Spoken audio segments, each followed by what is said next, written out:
Hi everyone, Cendril here, and welcome back to Dragon Quest XI. Okay, there's a lot to go over. It's gonna be one of those episodes. Let me change some stuff around real quick. Okay. A lot has happened. I've taken several hours to do things. And we have a lot to go over. First of all, everybody's level 99.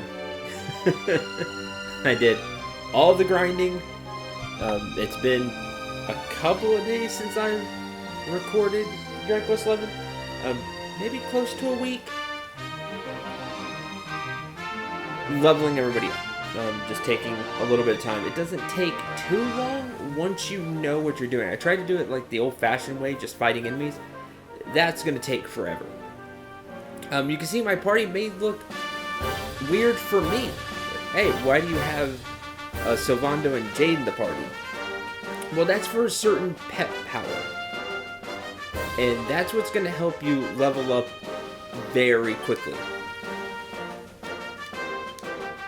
Oh, quicker than normal. I say extremely quickly. And that pet power is Electrolyte. A chance to turn all your enemies into something very special indeed. But watch out for when it doesn't work. More often than not, at least in my experience, this pet power will change the enemies you're fighting into metal slimes. Now it can also change them into Aegis robots, which is obviously not what you want to see. You want to see metal slimes. Now I did this in the Luminary Trial, which we just recently completed, because you'll get a Vicious King Metal Slime and 2 Liquid Metal Slimes. If you can beat them all, if none of them run away and you beat them all, you get, it's like 322,000 experience, like a little over that.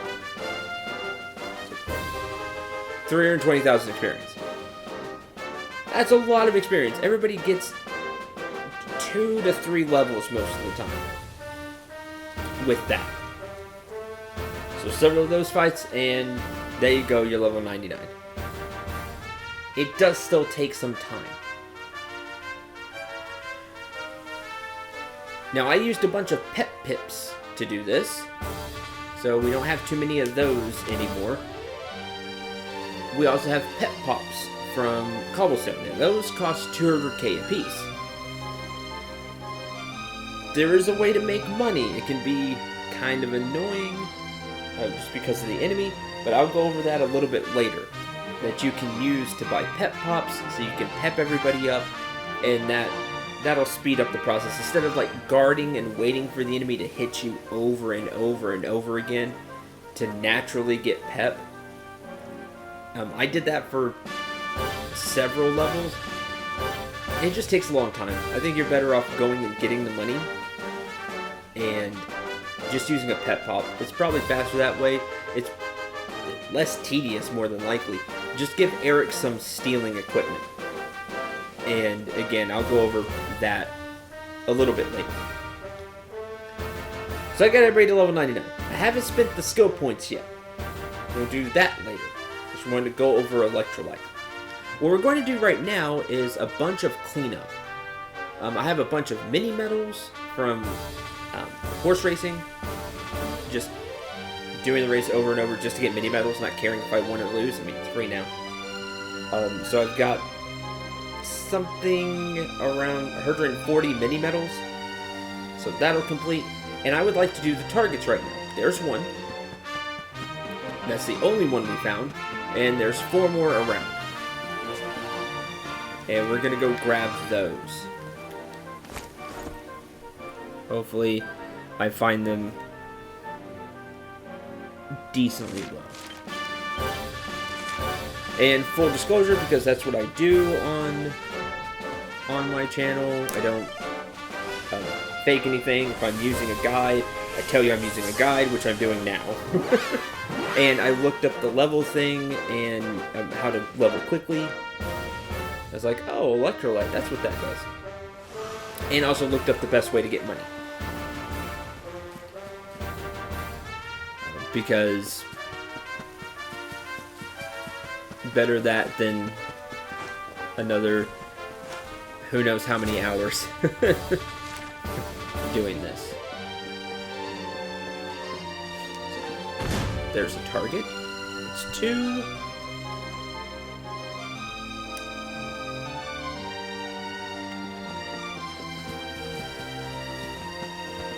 Looks like we're going over here. So this shouldn't take too long. I said there's a lot to go over this episode, so stick around. We're going to be doing a lot of stuff. Should be around here somewhere.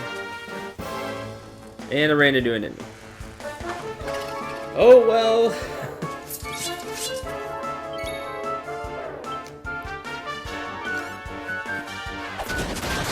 Nice crit, Eric. And Eric is great for taking out the metal slimes because of critical claim. Instant critical. So, that's a guaranteed kill on the slime.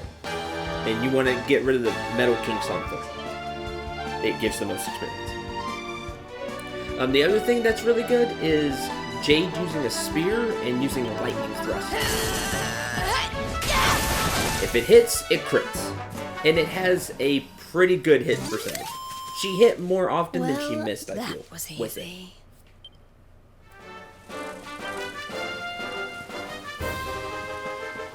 There it is.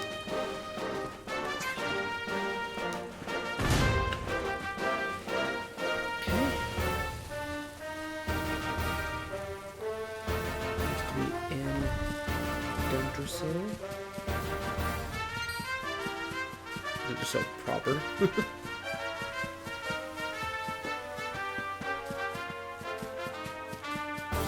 And just gonna clean up a bunch of stuff this episode. Including side quests. There are just a few side quests we haven't done yet. And I ran into a really annoying one. There's one that involves the casino and roulette. And I looked up how to do that one. With a slight variation of my own just for safety. You're going to need a bunch of tokens. So hopefully you've done some of the casino and have a decent amount of tokens. I'll say I think it's around 250k for the method that I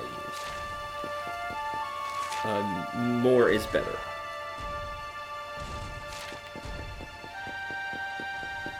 And we'll go over that this episode. We're just going to get the targets here, and then I'm going to start jumping around.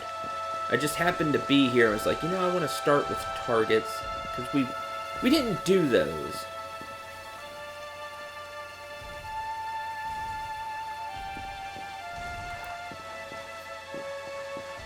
Let's see if we can find them. And this might be the next episode or 2, because there's so many things to do before we finally finish up Dragon Quest XI.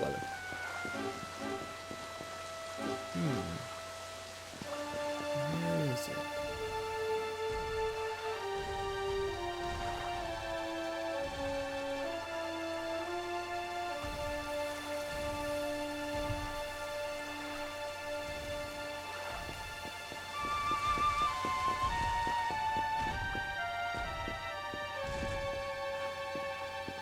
There it is. Inside. It's 4. One more.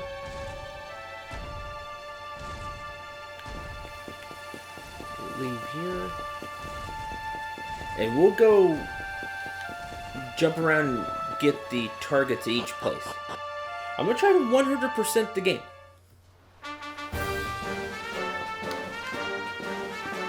Because I feel like I'm close. I feel like it's reachable. that was reachable before.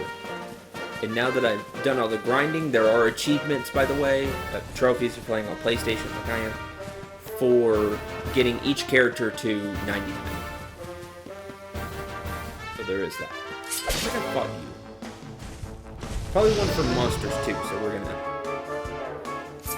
take some fights here and there.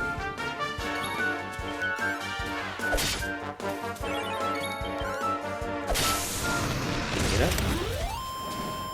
And the party's only going to drastically increase in power from here because I have a bunch of skill points. And we're going to be unlocking things in trees, like stat boosts and new skills for some characters. So, should be exciting when we get to that. I know I'm excited for it. It's always awesome to see characters get a lot stronger, either through the course of a journey or from a bunch of levels, skills, whatever it may be. Alright, that's all 5. Let's warp back. And then start the world tour of things.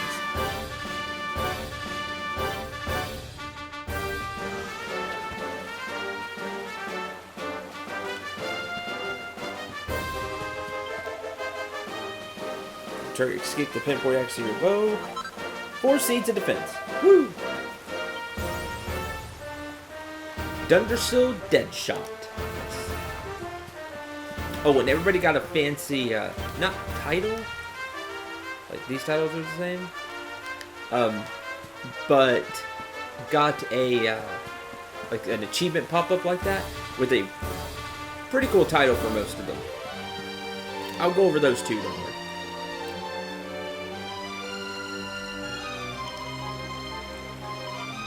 Maybe next episode I'll do that. I took screenshots of each one, so I'll just go through the gallery and show the screenshots of each one. Alright, from here, let's go to Octagonia. And let me go over this side quest. And how I look, how the guide that I read for this side quest said to do it, and how I did it.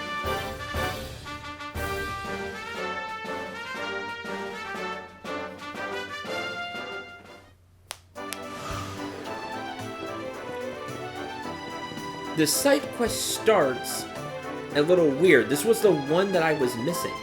There will be a girl right here.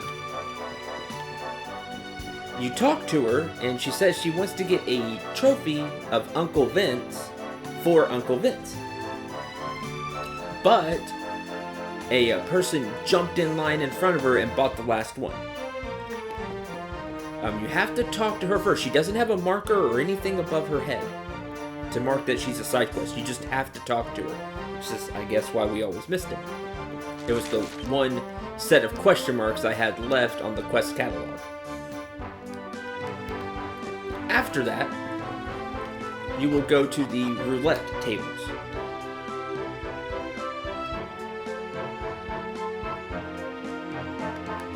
Loading is done. Alright.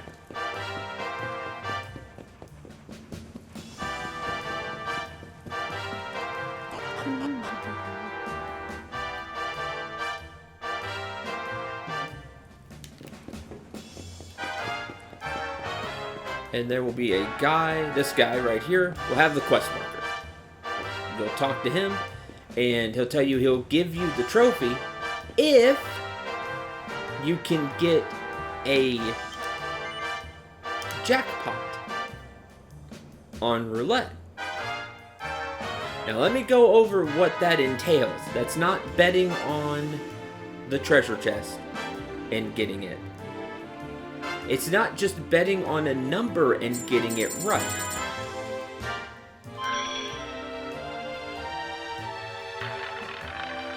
See where it says jackpot at the very top? So to get jackpot, not only does the ball need to land on your number... Hey, it didn't land on the... Wow. It needs to happen like that. Actually.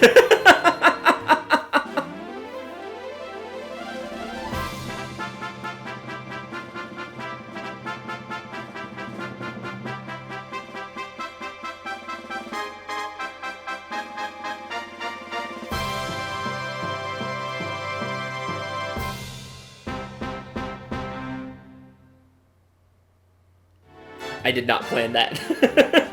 I did not plan that at all. That will not happen if you come here. I spent a good hour getting a jackpot. So thanks, game, for showing it on screen, because I didn't have the recording happen the first time. There you go. That's a jackpot. It has to land on number you bet on and land at the very top. That's really hilarious if that happened. Oh, there's my 1,000,000 tokens. And that would complete the quest. That will not happen, let me guarantee you. That will not happen. Oh, it's just like that. It's easy, right? No, it's not. I promise.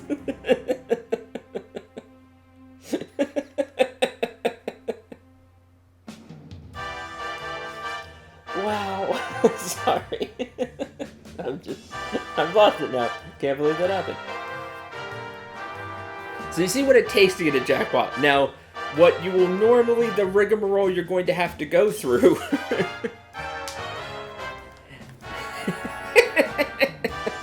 Oh, it's just that simple. No, like I said, it took me like an hour. You will have to talk to this lady who, I guess I could have shown that off now. Should have talked to her before. Say no. Right now there are 1,000,000 tokens. It's like always 1,000,000 tokens. If she says just so don't be a stranger, okay? Then you need to go rest at the inn. And then come back. Do that from 1 to who knows how many times. It felt like it took forever for me. And eventually she will say something along the lines of, I feel like somebody's about to hit the jackpot, which is probably what she was going to say right before I did that roll. Once she does that, and she tells you, oh man, I forget exactly what she says, but it's like, somebody's going to hit the jackpot soon, I feel it. Something along those lines. She'll have an extra line of dialogue. Then you play. Then you'll play roulette. I said you want to have a decent amount of tokens. Now, the guide said to bet on 12. Funny enough, that's why I bet on 12. Just to show that. And 14, because those seem to show up more than the other numbers for jackpot. I don't know why. That's just what the guide said. And you kind of saw it there for yourself. Now, what I did is if you press square, you bet the max.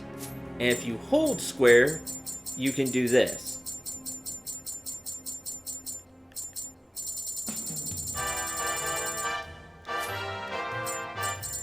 So I basically bet on everything.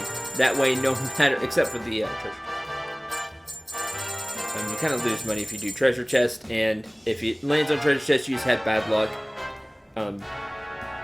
Save before you go to do this. But I bet on everything here. You might want to bet here as well. I didn't do that, but you probably do. Alright, this will set it at, so you need roughly 300,000. So 282,000. Now again, if it lands on treasure chest, well, we had terrible luck.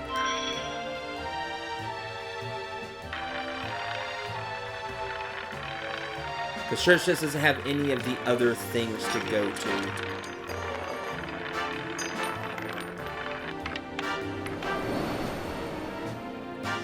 That's normally what will happen. It'll get close and not be there. So it landed on 7. Now, because of everything that got bet near it, we won 270,000 tokens. So we lost 12,000 tokens.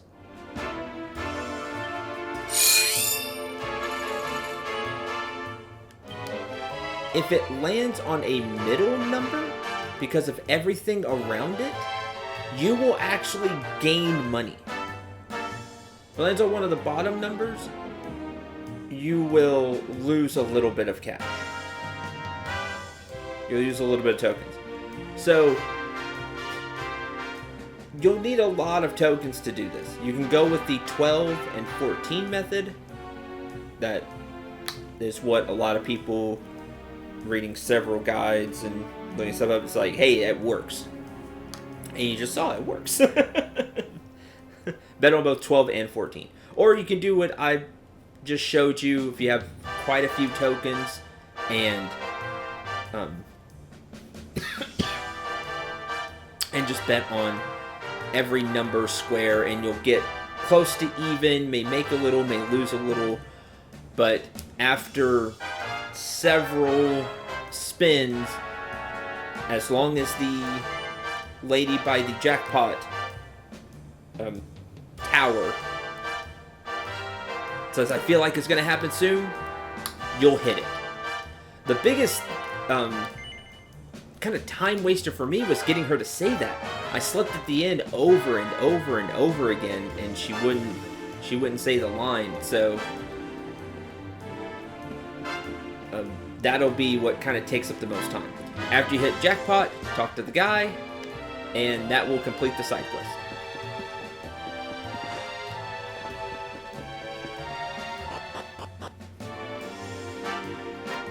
Now, you may need tokens, like you haven't played a lot of the casino. Well, you can buy tokens. Tokens are expensive. I already showed that roulette is kind of... Or not roulette, sorry. Slots is the way to make money to me. Just the basic slots. Sorry. Throat does not want to cooperate right now for whatever reason. Tokens cost 20 gold a piece. How much for 500 tokens? 10,000.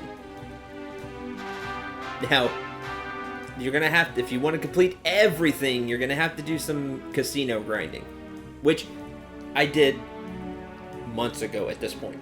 So, and hit that jackpot on the slot machine.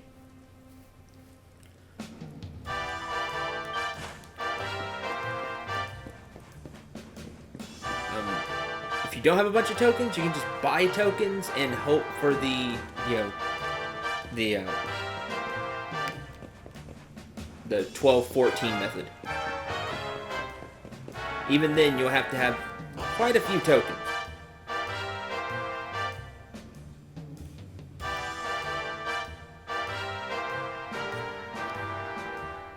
So I need money for tokens, you might be saying. What's a good way to make money? Well, the best way that I read, I was looking for different ways to get money because I wanted to get pet pops, which is where all the money has gone now, by the way. You're wondering why I'm broke. I do have a pet pop.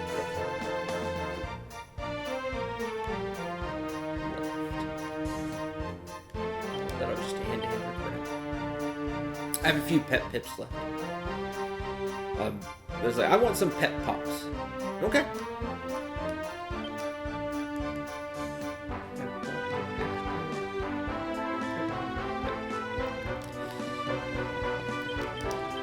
You will want to go to Luminary's Landing, first of all.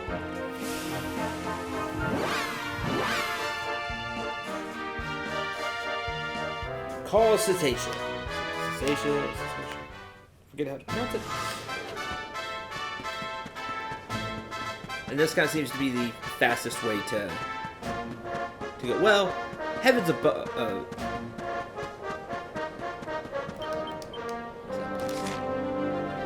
Yeah. Haven's above would probably be faster. Anyway, you need to summon our now armored flying whale.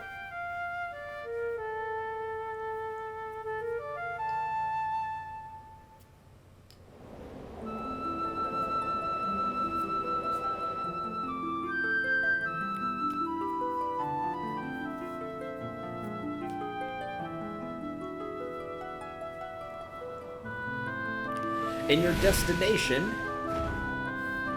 is right behind Yggdrasil.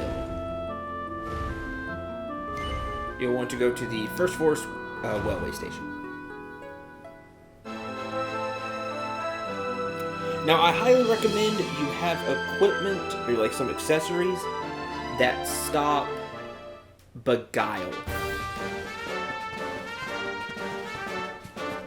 Or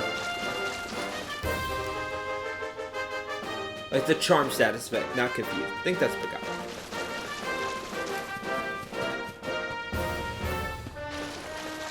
And the enemy you are looking for, I'll do one of these fights just to show you how crazy it might get, are these three enemies right here. These Hooper Dupers.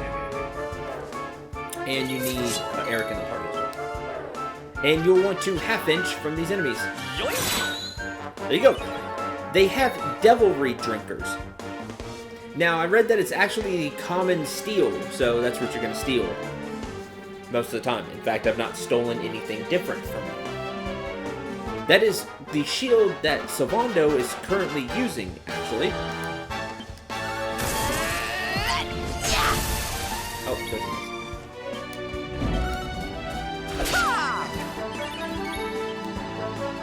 After you steal, you can feel free to get rid of the enemy.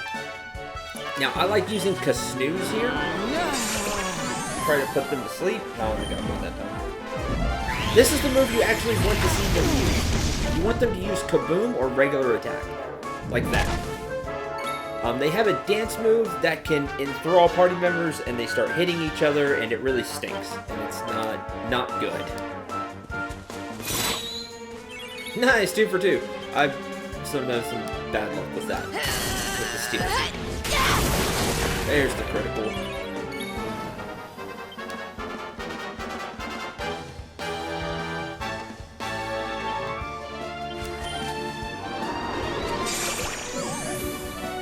Yeah.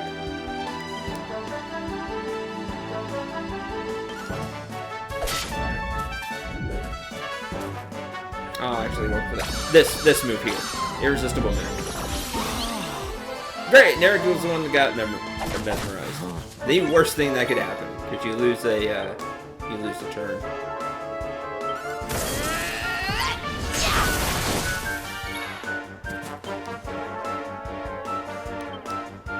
Having Sylvando here is not bad. Hey! You can do that.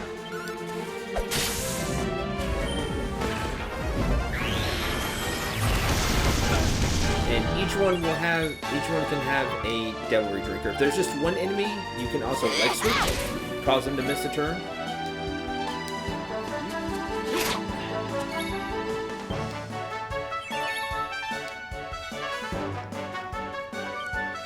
Having all this Erdwin's equipment is crazy. Because getting 20 MP back a turn. There we go.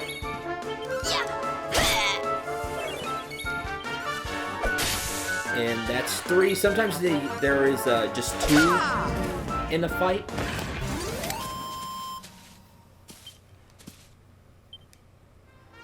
But a lot of the time there's the 3. And if they're grouped together, you may get them all in one. Otherwise, if they're split up a little bit, you can get multiple fights here.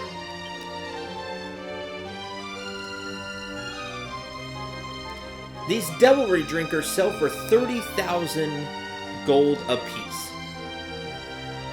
So right there's 90,000. That's almost half of a pet pop.